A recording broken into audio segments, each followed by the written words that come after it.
தமிழ் சினிமாவில் தமிழ் திரையுலகத்தில் மிகப்பெரிய ஒரு இழப்பு அப்படின்னு கூட சொல்லலாம். நம்ம எல்லாரும் பயங்கரமாக பார்த்து இன்ஸ்பயரான ஒரு டைரக்டர் யாருன்னா பாரதி ராஜா அவர்கள்.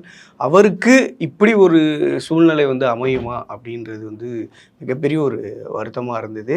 அண்ட் நம்ம எல்லாருக்குமே பிடிச்ச மனோஜ் பாரதி அவர் என்னென்னா மாரடைப்பால் இறந்து போயிட்டார். இவருக்கு கொஞ்ச நாளுக்கு முன்னாடி இருதய அறுவை சிகிச்சை பண்ணியிருந்திருக்காங்க. ஸோ அதனால் இவர் என்ன பண்ணியிருக்காருன்னா வீட்லேயே பெட் ரெஸ்ட் இது இருக்கார். ஆனால் அந்த இருதய அறுவை சிகிச்சையில் ஒரு சில இன்ஃபெக்ஷன் இருந்திருக்கு அப்படின்ற மாதிரி சொல்கிறாங்க. அதனால் நேற்று பார்த்திங்கன்னா அவர் மாரடைப்பால் இறந்துட்டார். மொத்த தமிழ் திரையுலகமே மிகப்பெரிய ஒரு வருத்தத்தில் இருக்காங்க அப்படின்னு கூட சொல்லலாம். அண்ட் அவரை ஃபஸ்ட்டு அந்த மனோஜ் பாரதி அவரை பார்க்குறப்பே ஃபஸ்ட்டு இவரா அப்படின்றத தாண்டி இவரை எனக்கு ரொம்ப பிடிக்குமே அப்படிங்கிற ஒரு வார்த்தை தான் எல்லாருக்கும் முன்னாடி நிற்கும். இந்த 90s பார்த்திங்கன்னா அந்த தாஜ்மஹால் அப்படி சொல்லிட்டு ஒரு படம் வந்திருக்கும். நிறைய பேருக்கு அது ரொம்ப ஃபேவரட்டான ஒரு படம். அதில் ஒரு சில பாட்டுக்கெல்லாம் மிகப்பெரிய ஒரு ஹிட் ஆனிச்சு அப்படின்னு கூட சொல்லலாம். இவருக்கு நிறைவேறாத ஒரு ஆசை இருந்தது அப்படின்னு கூட சொல்லலாம். இப்போ ஒரு கனவு இருக்குது, அதை நோக்கி போய் ஜெயிச்சா மட்டும்தான் அவங்க லைஃப்பில் ஜெயிச்சிட்டாங்கன்ற அதுக்காக போராடுறவங்களே மிகப்பெரிய வாழ்க்கையில் ஜெயித்தவங்க அப்படின்றது தான். அண்ட் இவரும் வாழ்க்கையில் ஜெயித்தவர்ன்றதில் எந்த மாற்று கருத்தும் இல்லை. ஆக்சுவலாக என்னென்னா இவர் ஃபஸ்ட்டு எடுத்தோன்னா இவரோட மிகப்பெரிய ஒரு ஆசையாக என்ன இருந்துச்சுன்னா இவர் தமிழ் சினிமாவில் ஒரு தவிர்க்க முடியாத ஒரு டைரக்டராக மாறணும் அப்படின்றது தான் மனோஜ் பாரதியோட மிகப்பெரிய ஒரு கனவாக இருந்தது. ஸோ ஒரு கட்டத்துக்கு மேலே என்ன பண்ணுறாருன்னா மணிரத்னம் அவர்கள்ட்ட போய் ஒரு அசிஸ்டன்ட் டேரக்டராக ஒர்க் பண்ணுறாரு. அதுக்கப்புறம் பாரதி ராஜா அவர்கள்ட்ட சொல்கிறாரு, இந்த மாதிரி நான் பெரிய இயக்குனர் ஆகணும் அப்படின்றதான் நான் ஆசைப்பட்றேன் அப்படின்னு சொல்லிட்டு பாரதி ராஜா அவர்கள்ட்ட சொல்கிறப்போ பாரதி ராஜா அவர்கள் என்ன சொல்கிறாருன்னா, நான் இங்கே பெரிய நடிகன் ஆகணும் அப்படின்னு சொல்லிட்டு தான் நான் வந்தேன். ஆனால் என்னால் முடியாமல் நான் இயக்குனராக மாறிட்டேன். ஆனால் நீ என் ஆசையை நிறைவேற்றணும், நீ மிகப்பெரிய ஒரு நடிகனாக மாறணும் அப்படின்றது தான் பாரதி ராஜா அவர்கள் மனோஜ் பாரதிகிட்ட சொன்னோன்னே இவருக்கு மிகப்பெரிய ஒரு ஷாக்கு. நம்ம பெரிய டேரக்டர் ஆகணும் அப்படின்னு சொல்லி நினச்சோம். அதுக்கான ஸ்கிரிப்ட் ஒர்க்லாம் பண்ணியிருக்கோமே. ஆனால் அப்பா இப்படி சொல்கிறாங்க அப்படின்னு சொல்லிட்டு கிட்டத்தட்ட ஒரு 5-6 மாதம் 2 பேர்லாம் பேசாமலாம் இருந்திருக்காங்க. அதையுமே அவர் பார்த்திங்கன்னா ஒரு இன்டர்வியூவில் ஷேர் பண்ணியிருக்காரு. என்னென்னா அவர் 5-6 மாதமாக பேசாமல் இருந்து அதுக்கப்புறம் இல்லை நான் டேரக்டராக தான் ஆகும்னு சொல்லி அப்பா நிறைய நடிகர்களை இன்ட்ரோ பண்ணியிருக்காங்க. பாரதி ராஜா அவர்கள் பார்த்திங்கன்னா மிகப்பெரிய தமிழ் சினிமாவில் முக்கியமான நடிகர்கள்லாம் பாரதி ராஜா அவர்கள் இன்ட்ரோ பண்ணியிருக்காங்க. முக்கியமான நடிகைகள்லாம் இன்ட்ரோ பண்ணியிருக்காங்க. ஃபஸ்ட்டு படத்துக்கு மூவி சான்ஸ் கொடுக்குறது. ஸோ அந்தளவு ஒரு நல்ல மனிதர் பாரதி ராஜா. ஸோ அதனால் அப்பாவோட பேச்சே இவரும் மனோஜ் பாரதியும் கேட்டு ஓகே நான் நடிகனாக வரேன் அப்படின்றப்போ மிகப்பெரிய ஒரு படம் சொல்கிறாங்க. போஸ்டர்ஸ்லாம் ரிலீஸ் பண்ணுறாங்க. தாஜ்மஹால் அப்படின்னு சொல்லிட்டு பாரதி ராஜா அவரோட பையன் நடிக்க வர்றாரு அப்படின்னு சொல்லிட்டு மிகப்பெரிய ஒரு எதிர்பார்ப்பு அந்த படத்து மேலே சினிமா வட்டாரங்கள் ஃபுல்லாக தொத்திக்குது. அந்த டயத்தில் 1999 அந்த டைத்தில். ஸோ அப்போ என்ன பண்ணுறாங்கன்னா இந்த படத்துக்கு மியூசிக் பயங்கரமாக சப்போர்ட் பண்ணணும் அப்படின்றதுனால ஏஆர் ரஹ்மான் அவரோட மியூசிக்கை கொண்டு உள்ளே வைக்கிறாங்க. அந்த பாட்டு தாஜ்மஹால் படத்தில் பாட்டுலாம் இன்றைக்கும் தொலைக்காட்சிகளில் இல்லை எங்கேயோ பார்க்குறப்போ ஒரு நிமிஷம் அப்படி நின்று கேட்க தோணும். அண்ட் மனோஜ் பாரதியோட அவரோட முகமும் நம்ம கண் முன்னாடி போகும்.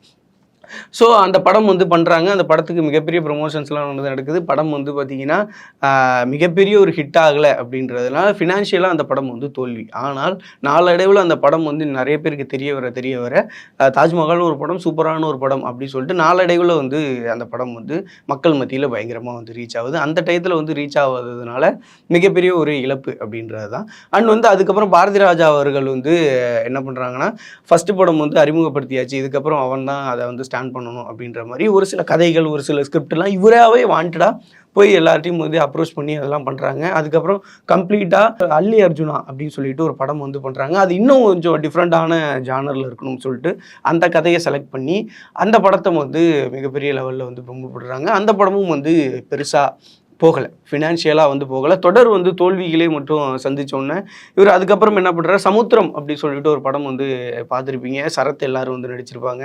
சரத் முரளி இவங்க எல்லாம் நடிச்சிருப்பாங்க. அந்த படத்தில் ஒரு சூப்பரான ஒரு கேரக்டரில் பயங்கரமான ஒரு பர்ஃபார்மராக இன்றைக்கும் நம்ம குடும்பத்தில் ஒரு அண்ணன் இருந்தால் எப்படி இருப்பாரோ அந்த முகத்தோட அப்படியே ஒரு சூப்பரான இயல்பான ஒரு நடிப்பை வெளிப்படுத்தியிருப்பார். அப்பா இவ்வளோ சூப்பராக நடிக்கிறார், ஏன் இவருக்கு சரியான படங்கள் அமையலை அப்படின்றது எல்லாருக்கும் அப்போ இருந்த சினிமா வட்டாரங்களுக்கு இருந்த ஒரு மிகப்பெரிய ஒரு கேள்வியாக இருந்துச்சு. அதுக்கப்புறம் நிறைய படங்கள் இவர் பண்ணுறாரு. ஆனால் எல்லா படங்களுமே பெரிய லெவலில் போகலை. சரி, ஓகே, இதுக்கப்புறம் வந்து நம்ம டேரக்ஷனை நோக்கி தான் வந்தோம். ஸோ அதனால் நம்ம வந்து டேரக்டராக வந்து மாறலாம் அப்படின்னு சொல்லிட்டு அந்த பழைய ஸ்கிரிப்ட் எடுத்து இந்த 18 வருஷமாக ஒரு ஸ்கிரிப்டை கையில் வச்சு போராடி இருக்காரு. போகாத இடங்கள்லாம் போயிருக்காரு, பார்க்காத ஆட்கள்லாம் வந்து பார்த்துருக்காரு. எல்லாருக்கிட்டையும் இந்த மாதிரி ஒரு ஸ்கிரிப்ட் இருக்குது, இந்த படம் பண்ணலாம் சொல்லிட்டு அமைஞ்சு வரப்போ 18 வருஷமாக சிகப்பு ரோஜாக்கள் அப்படின்னு சொல்லிட்டு ஒரு படத்தோட டைட்டில் வச்சு ஸ்கிரிப்ட் வச்சு ஸோ அதை வச்சு ட்ராவல் பண்ணிட்டே இருக்கார். பட் ஆனால் அந்த படம் ஆரம்பிக்கிறப்பெல்லாம் இவருக்கு ஏதோ ஒரு தடங்கள் ஏற்பட்டு அந்த படங்கள் பண்ணவே முடியல. கடைசி வரையும் அந்த படம் ஃபினான்ஷியலாக வந்து ரிலீஸ் ஆனாலும் பெரிய லெவலில் வந்து பேசப்படலை அப்படிங்கிறது தான் ஒரு விஷயமா இருந்தது. சரி, ஓகே, அதுக்கப்புறம் அந்த படமும் பெருசாக போகலை. இந்த சைடில் நடிக்கிறதுக்கும் பெரிய லெவலில் வந்து சான்சஸ் வரலன்னு சொல்லிட்டு தொடர்ந்து அசிஸ்டன்ட் டைரக்டர்ஸாக நிறைய படங்களில் ஒர்க் பண்ண ஆரம்பிக்கிறார். சங்கர் கூட ஒர்க் பண்ணுறாரு, அதுக்கப்புறம் வந்து சுஷீந்திரன் கூட ஒர்க் பண்ணுறாரு. நிறைய அசிஸ்டன்ட் டைரக்டர்ஸாக ஒர்க் பண்ணி இந்த நவீன காலத்துக்கு இருக்கிற ட்ரெண்டுக்கு மாறணும் அப்படின்றதுனால அதையும் வந்து தொடர்ந்து அவர் முயற்சி பண்ணிக்கிட்டே இருந்தார். அண்ட் கடைசியாக ஒரு நேர்காணலில் கூட வந்து சொல்லியிருக்காரு, இங்கே வந்து பான் இன் சில்வர் ஸ்பூன், அதில் பிறந்துட்டா எல்லாமே வந்து கிடச்சிரும்னு இல்லை, நான் தனித்துவமாக நான் என்ன பண்ணேன் அப்படின்றத தான் நான் பண்ணணும்னு நினைக்கிறேன். ஸோ அதில் நான் ஒரு நாள் ஜெயிச்சிருவேன் அப்படின்னு வந்து சொல்லியிருந்தார். கடைசியாக மார்கழி திங்கள் அப்படின்னு சொல்லிட்டு ஒரு படம் வந்து பண்ணுறாரு.